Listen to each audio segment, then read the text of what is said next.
Allahu Allahu Allahu Allah Allahu Allahu Allahu.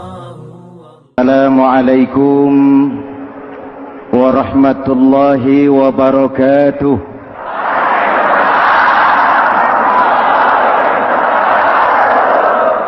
Alhamdulillah wassalatu wassalamu ala Rasulillah Sayyidina Muhammad ibn Abdullah wa ala alihi wa sahbihi wa mawala, amma ba'du.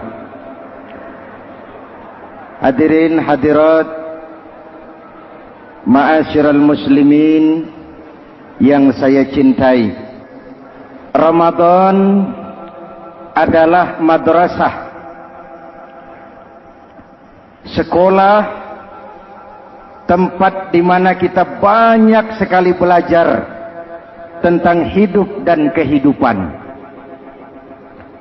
supaya kita lebih siap menghadapi hidup, supaya kita punya wawasan, supaya kita mampu melihat persoalan jauh ke depan, supaya kita tidak terjebak pada keuntungan sesaat tapi merugikan jangka panjang. Malam ini saya ingin mengajak kita semua melihat kurikulum Ramadan. Pelajaran apa yang diberikannya kepada kita? Pertama, Ramadan mengajarkan kita menjadi orang-orang yang sabar, ulet, dan tahan uji. Ini zaman di mana persaingan tajam. Betul? Jangankan jadi pejabat tinggi, jangankan jadi pengusaha sekarang ini, jadi kiai saja kalau tidak sanggup bersaing.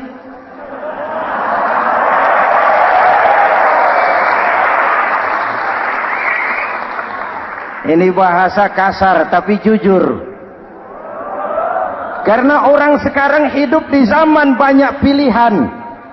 Akibat persaingan yang semakin tajam, orang sering kehilangan kesabaran. Kepengen cepat kaya, lalu tidak sabar. Makan renten, nipu orang, buka peternakan tuyul, korupsi. Sekarang ini kan lagi santer Bulog Gate jilid 2. Rupanya memang tajam uang Bulog itu. Bulog sudah memakan salah seorang mantan ketuanya, berdua amang. Bulog sudah memakan seorang presiden. Sekarang Bulog sedang mengarah kepada ketua DPR. Kita lihat hasilnya.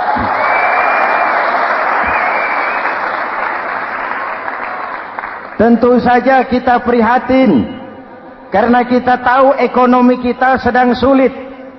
Hutang melilit leher, tetapi pada sisi lain kita melihat enak saja uang mengalir puluhan miliar untuk sesuatu yang tidak terkait dengan kepentingan rakyat.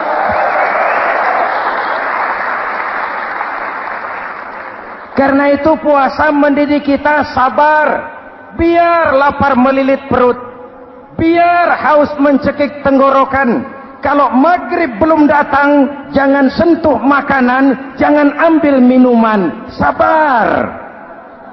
Betul? Ada waktunya.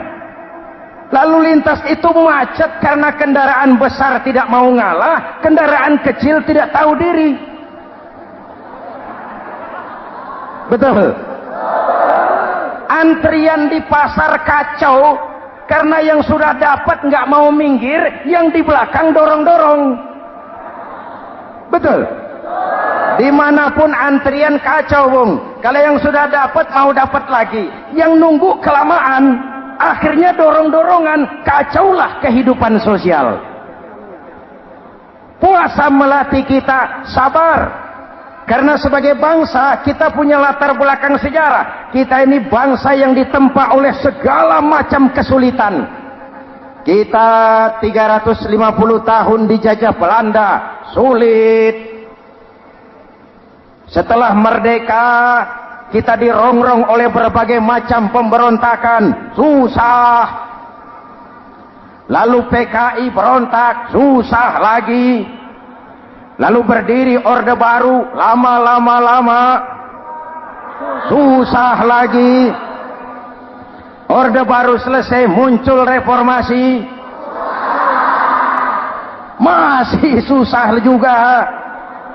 Kita bangsa yang ditempa oleh kesulitan, bangsa yang tahan bantingan, bukan bangsa yang cengeng. Karena itu mari kita menjadi diri kita. Kita akan gagal kalau kita mau jadi orang lain. Kita akan gagal kalau kita hidup di bawah bayang-bayang orang lain. Jadilah kita diri kita sendiri. Sabar, ulet, dan tahan uji. Inilah kurikulum pertama dari pelaksanaan ibadah puasa. Sehingga dengan dibekali sifat sabar, kita bisa mengendalikan diri. Manusia hebatnya ya. Ayo kita banding-bandingkan. Malaikat, binatang, manusia. Malaikat tidak diberi nafsu, hanya diberi akal. Kalau malaikat tidak pernah salah, wajar. Jibril nggak pernah korupsi ayat. Ini ada ayat bagus, saya pakai sendiri saja ini. Tidak. Malaikat maut tidak pernah salah adres mencabut nyawa orang yang belum waktunya mati. Tidak pernah. Dan itu wajar. Malaikat makhluk tanpa alternatif. Secara instinktif dia diciptakan untuk taat. Sebaliknya binatang diberi otak tapi tidak diberi akal. Binatang hanya diberi nafsu. Kalau binatang tiap hari salah, wajar. Ayam kalau sudah datang syahwatnya, tidak usah menoleh ini banyak orang apa tidak. Betul. Kuda keliling kota tidak pakai celana, tenang saja.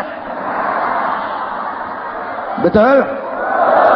Dan wajar, namanya juga binatang.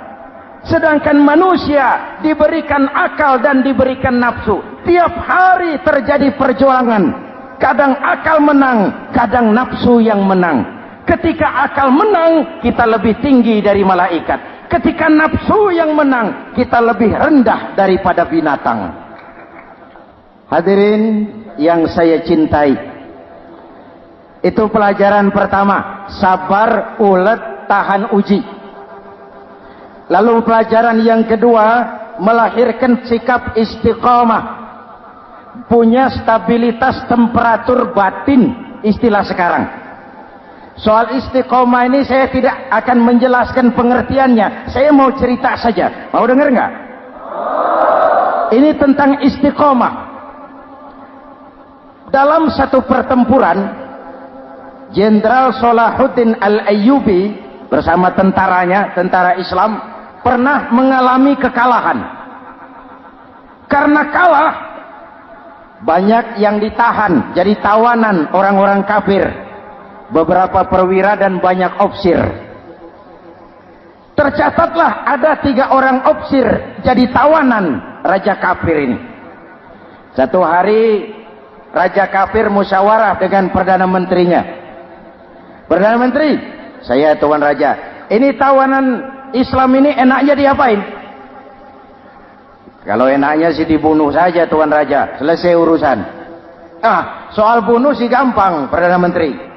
Maksud tuan raja, bujuk saja agar dia meninggalkan Islamnya, ikut ke agama kita. Nanti kita kasih hadiah. Begitu. Iya, baiklah. Besok saya sidang 3-3-nya. Besoknya ini 3 ofsir disidang di tempat terbuka langsung oleh perdana menteri. Mula-mula dipanggil ofsir pertama. Ofsir pertama, ya perdana menteri, sini. Baik.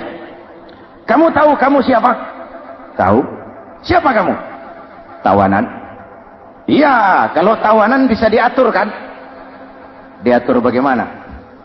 Kamu mau nggak ikut saya bersama Tuan Raja meninggalkan Islam agamamu? mengkhianati saudara-saudaramu sebangsa, setanah air, sekeyakinan, ikut dengan saya, tinggalkan Islam. Nanti kamu akan saya angkat jadi pejabat tinggi, gaji cukup, rumah cukup, kendaraan cukup, istri cukup. Tapi kalau kamu menolak, kamu akan saya bunuh. Tuan Perdana Menteri, ya. Apa Anda menyangka selama ini saya berjuang karena kepengen kedudukan yang tinggi? Nih. Tuan menyangka saya berjuang ini karena kepengen harta yang banyak, jaminan hari depan yang memadai? Tidak, Tuan Perdana Menteri. Saya tinggalkan keluarga, kampung halaman, sanak famili, handai taulan. Saya jihad karena mengharap ridho Allah Subhanahu wa ta'ala. Tapi sekarang kamu tawanan kan? Itu resiko perjuangan. Kamu tidak mau meninggalkan Islam? Tidak. Kamu akan saya bunuh. Silakan. Kamu tidak takut mati? Tidak. Kamu berani? Dari kemarin. Apa dikira baru sekarang saya berani? Tuan Perdana Menteri, saya berharap memang saat-saat seperti ini bisa saya temukan. Ibadah saya sedikit, sholat saya kurang, puasa saya kurang. Barangkali dengan jihad saya bersimbah darah, mati di tangan Tuhan, Allah akan mengampuni dosa-dosa saya dan saya dapat tiket untuk mencapai keridhaannya.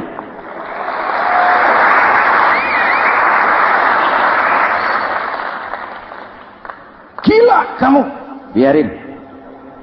Kalau ini Tuan anggap gila, saya bisa berbuat lebih gila dari ini. Saya bunuh kamu, bunuh. Algojo dipancung, dia.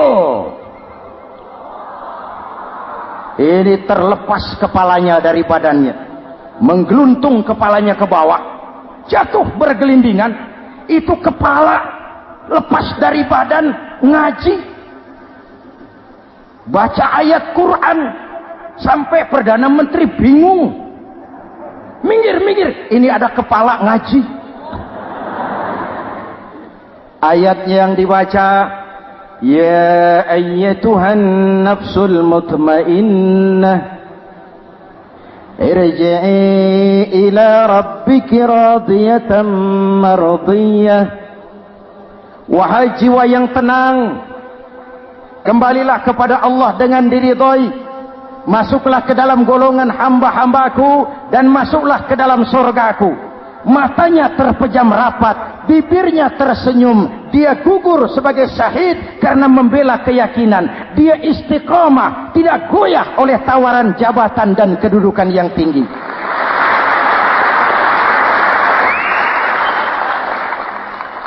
Perdana Menteri geleng kepala, dasar orang Islam. Panggil officer kedua. Officer kedua. Ya, Perdana Menteri. Kamu sudah lihat temanmu yang barusan? Sudah. Mati kan? Mati. Kamu bagaimana? Mau tetap berjuang untuk Islam atau ikut kami? Jabatan tinggi, kedudukan tinggi, rumah tinggi. Bagaimana? Atau mau mati seperti teman kamu barusan? Sudah kamu pikir? Sudah, Perdana Menteri. Sudah apa? Sudah, jangan banyak omong. Maksud kamu apa? Saya sudah tidak sabar mau nyusul teman saya yang barusan itu.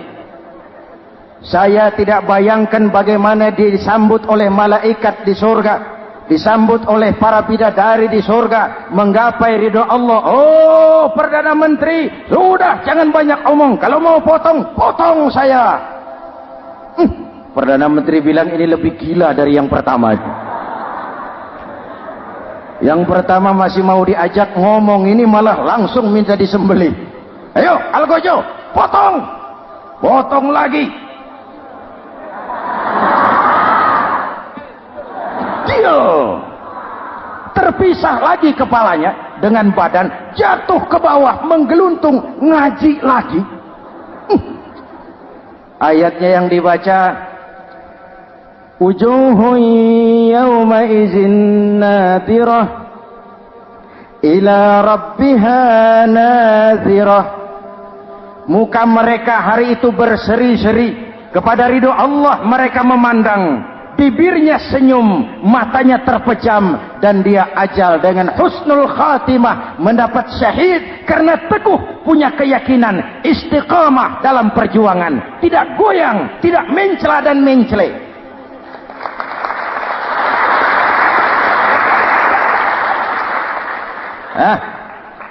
Opsi ketiga, sini. Yap, siap Perdana Menteri. Kamu sudah lihat nasib dua orang teman kamu? Sudah. Mati kan? Mati. Kamu mau seperti dia? Oh, tidak Perdana Menteri. Saya tidak mau mati. Daripada matikan lebih baik hidup. Kamu mau ikut saya? Mau Perdana Menteri. Mau. Gaji besar, rumah besar, kendaraan besar, istri.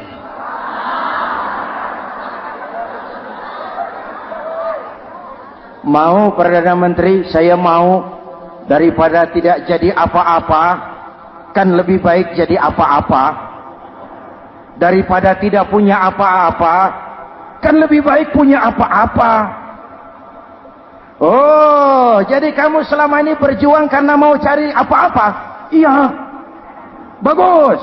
Nanti saya musyawarah sama raja. Kamu diangkat jadi bupati di mana? Tunggu ya. Perdana Menteri laporan, Tuan Raja. Ya, ini opsi ketiga kelihatannya baik ini. Dia mau mengkhianati teman-temannya, sebangsa, setanah air, sekeyakinan.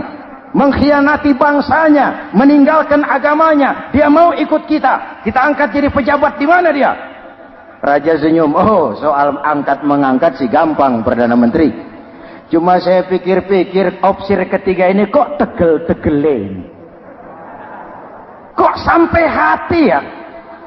Temannya sendiri, seiman, sekeyakinan, sebangsa, setanah air dikhianati karena mengejar jabatan, harta, kedudukan. Orang itu Perdana Menteri kalau sudah mau mengkhianati saudaranya sendiri, apalagi orang lain.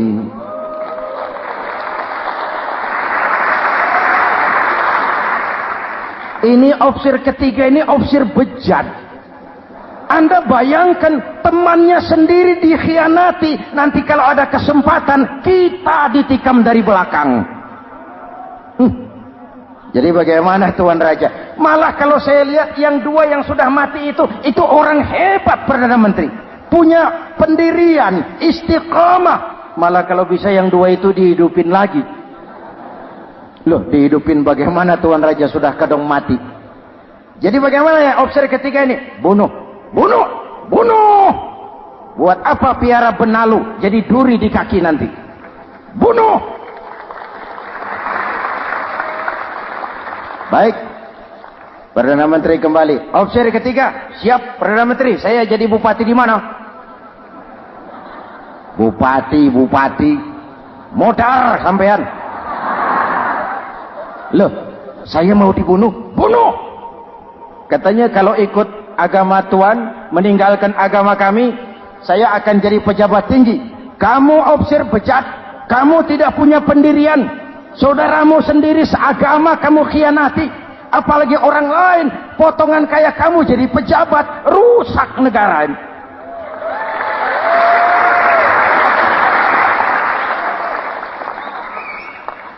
Hadirin hadirat yang berbahagia, saya lanjutkan cerita ini. Nanti kesimpulan diambil sendiri-sendiri. Jadi saya mau dibunuh Tuan Perdana Menteri. Ya, kamu mau dibunuh. Tidak jadi pejabat. Tidak. Kamu bejat. Bejat kok mau jadi pejabat. Nanti juga kalau kamu jadi pejabat, paling kerjamu memperkaya dirimu sendiri. Paling banter keluargamu dan golonganmu. Rakyat tetap saja tidak terurus.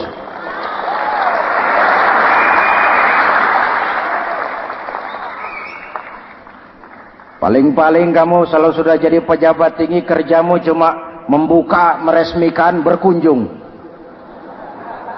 Berkunjung, meresmikan, membuka. Membuka, meresmikan, berkunjung. Lah kapan kamu ngurus rakyatnya? Bejat kamu. Jadi saya dibunuh, bunuh. Iyalah, kalau mau dibunuh ya saya bunuh, tapi saya mau Islam lagi ah. Terserah, mau Islam lagi mau tidak, kamu tetap akan dibunuh. Iya, saya mau Islam lagi. Ayo cepat. Iya Pak, saya mau syahadat dulu. Cepat. Iya Pak, asyhadu macet lehernya. Ayo cepat. Iya Pak, asyhadu tidak bisa mengucap syahadat. Ayo cepat. Iya Pak, asyhadu tidak tuntas mengucap syahadat, golok algojo keburu sampai di lehernya.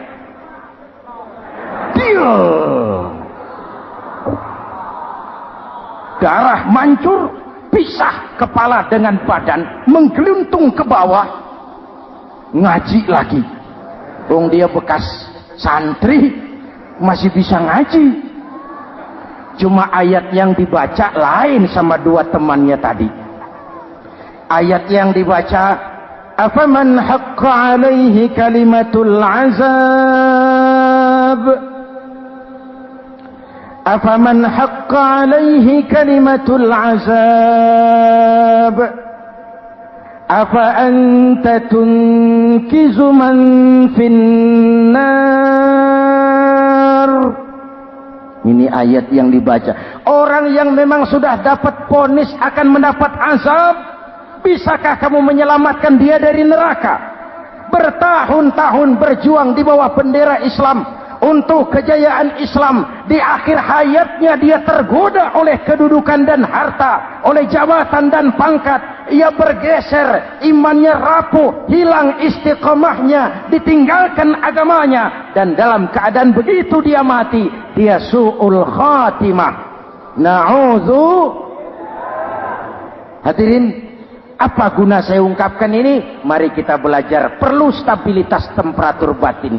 Saya sering katakan, berapa banyak orang waktu di bawah teriak-teriak, berantas korupsi, ganyang korupsi, sikat korupsi, cuma karena belum dapat kesempatan. Begitu dapat kesempatan, korupsinya lebih gila dari yang dia teriaki. Betul? Waktu di bawah rajin baca ayat kursi, dapat kursi, lupa sama ayat. Betul? Betul? Ini yang memerlukan sikap istiqamah, konsisten. Hanya dengan semangat seperti ini, maka kita tidak akan goyah oleh tantangan yang bagaimanapun beratnya. Hadirin yang saya muliakan, Allah berjanji, orang-orang yang beriman, kemudian beristiqamah, tatanazzalu alaihimul malaikatu alla takhafu wa la tahzanu. Akan turun kepada mereka malaikat, seraya berkata, kamu tidak usah takut, kamu tidak usah sedih. Allah akan memberikan pertolongan kepada orang-orang yang istiqamah. Ayo kita tetap istiqamah melaksanakan ibadah hanya kepada Allah Subhanahu wa ta'ala.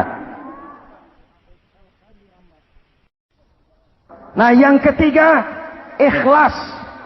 Allahumma lakasumtu, untuk engkau saya berpuasa. Orang mau puji atau tidak bukan soal, orang mau lihat atau tidak bukan soal. Kalau sudah berbuat, yang penting karena Allah saja.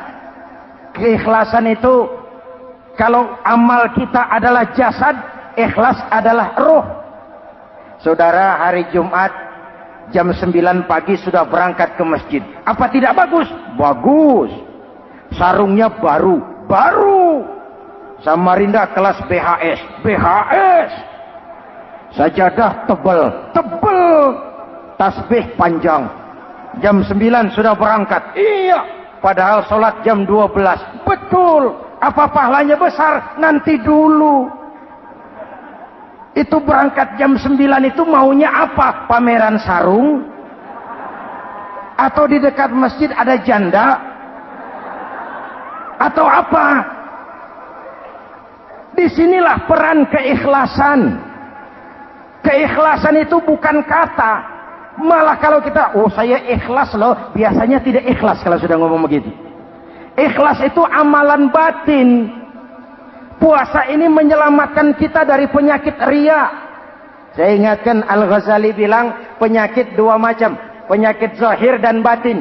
Bedanya apa? Pertama, penyakit zahir yang punya lebih tahu dari orang lain. Tapi penyakit batin orang lain lebih tahu dari yang punya. Kalau kita punya kanker darah tinggi, kita tahu, orang lain tidak. Tapi kalau kita sombong, hasud, dengki, orang lain kadang-kadang lebih tahu dari kita yang punya. Betul? Yang kedua yang dahsyat, sehebat-hebatnya penyakit zahir cuma merusak dunia. Penyakit batin merusak dunia, menghancurkan akhirat. Ginjal mati, darah tinggi mati, tumor mati, kanker mati, leukemia mati. Tapi tidak berakibat akhirat. Tidak ada penduduk neraka ditanya, kenapa kamu masuk neraka? Tumor, Pak. Tidak ada. Tidak ada. Sehebat-hebatnya penyakit zahir cuma merusak dunia, tapi penyakit batin merusak dunia, menghancurkan akhirat. Sombong, penyakit batin, di dunia dijauhi orang, di akhirat neraka tempatnya. Kikir, penyakit batin, di dunia dijauhi orang, di akhirat neraka tempatnya. Betul? Maka Al-Ghazali heran, kalau diserang penyakit zahir kita panik, cepat-cepat cari dokter. Tapi kalau diserang penyakit batin kita tenang-tenang saja. Padahal penyakit batin merusak dunia dan lebih hebat lagi menghancurkan akhirat. Maka puasa melahirkan keikhlasan. Agar di dalam melaksanakan ibadah cuma kita dan Allah saja. Inilah jiwa dan semangat yang sekarang ini pun sudah mulai menjadi langka. Semuanya karena akhirnya yang subur mental penjilat. Sumuhun dawuh, pasukan kulonuun, barisan asal bapak seneng, pasukan kumaha juragan wae, organisasi oke bos. Kita miskin dengan orang-orang yang punya prinsip, yang berani berkata ya terhadap yang benar, sanggup berkata tidak terhadap yang tidak benar, apa dan bagaimanapun resikonya. Kita terlalu kaya dengan barisan asal bapak seneng, pasukan oke bos, organisasi kumaha juragan wae, dan kita miskin dengan orang-orang yang punya kepribadian, yang tegar dan istiqomah apapun resiko yang dihadapinya. Jadi dengan keluar dari sekolah Ramadan, semangat keikhlasan makin tumbuh dalam hidup dan kehidupan kita. Ibu bapak hadirin hadirat yang berbahagia, itulah makanya puasa disebut ibadah sirriyah, ibadah abstrak, cuma kita dan Allah saja yang tahu. Ini lebih mendorong semangat keikhlasan. Kata Imam Al-Ghazali, "An-nas kulluhum mauta illa al-alimun, wal-alimuna niyamun illa al-amilun, wal-amiluna mughtarruna illa al-mukhlisun." Manusia itu mati kecuali orang yang berilmu. Orang yang berilmu walaupun hidup tidur kecuali yang mengamalkan ilmunya. Dan orang yang mengamalkan ilmunya banyak yang tertipu kecuali yang ikhlas di dalam mengamalkan ilmunya. Manusia mati kecuali yang berilmu. Yang berilmu walaupun hidup tidur kecuali yang mengamalkan ilmunya. Yang mengamalkan ilmunya banyak yang tertipu, menyangka amalnya sudah banyak, sholatnya sudah hebat, zakatnya sudah luar biasa, jihadnya sudah mantap. Banyak yang tertipu kecuali yang ikhlas di dalam mengamalkan ilmunya. Jadi amal tanpa ikhlas, jasad tanpa ruh. Itulah makanya nuansa Ramadan dengan ibadah puasa mengembangkan semangat keikhlasan di antara kita semua. Mari kita baca doa sama-sama munajat, mohon pertolongan Allah agar kita diselamatkan dari penyakit ria dan ditumbuhkan semangat keikhlasan. Ala hadhihi niyyah wa ila hadratin nabi. Al-Fatihah. Bismillahirrahmanirrahim. Alhamdulillahi rabbil alamin. Ar-Rahmanir Rahim. Maliki yaumiddin. Iyyaka na'budu wa iyyaka nasta'in. Ihdinas siratal mustaqim. siratal ladzina an'amta 'alaihim ghairil maghdubi 'alaihim waladdallin. Amin. Bismillahirrahmanirrahim. Amin. Alhamdulillahi rabbil alamin. Allahumma salli wa sallim mubarak ala sayyidina Muhammadin wa ala alihi wa sahbihi ajma'in. Allahumma ij'al jam'ana hadza jam'an marhuma wa tafarruqana min ba'dihi tafarruqan ma'suma. Allahumma ij'al jam'ana hadza jam'an mashkura wa tafarruqana min ba'dihi tafarruqan maghfura. Allahumma ij'alna minas su'ada'il maqbulin wa la taj'alna minal ashqiya'il mardudin. Rabbana taqabbal minna salatana wa siyamana wa qiyamana wa takhashu'ana wa ta'abbudana wa tadarru'ana wa tammim taqsirana birahmatika ya arhamar rahimin. Allahumma aslih man fi salahihi salahul muslimin. Allahumma ahlik man fi halakihi salahul muslimin. Ya Allah, dengan sepenuh perasaan dan pengharapan, dengan segala keremahan dan kerendahan, kami bermohon kepadamu, berikan kami kekuatan zahir dan batin, berikan kami kesabaran dan ketabahan, sikap istiqamah dalam mengarungi hidup yang penuh ujian ini. Karuniakan kepada kami pemimpin-pemimpin yang takut kepadamu dan sayang kepada kami. Rabbana hab lana min azwajina dzurriyyatina qurrata a'yun waj'alna lil muttaqina imama. Afdalu ma qultuhu ana wan nabiyyuna min qabli. La ilaha illallah.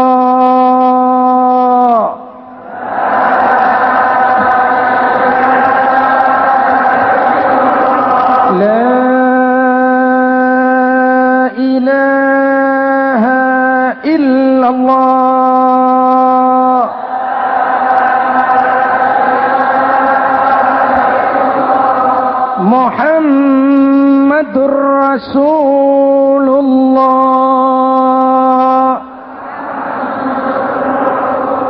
Amin. Kalimatu haqqin 'alaiha nahya wa 'alaiha namut wa 'alaiha wa biha nub'atsu insyaallah minal aminin birahmatika ya arhamar rahimin.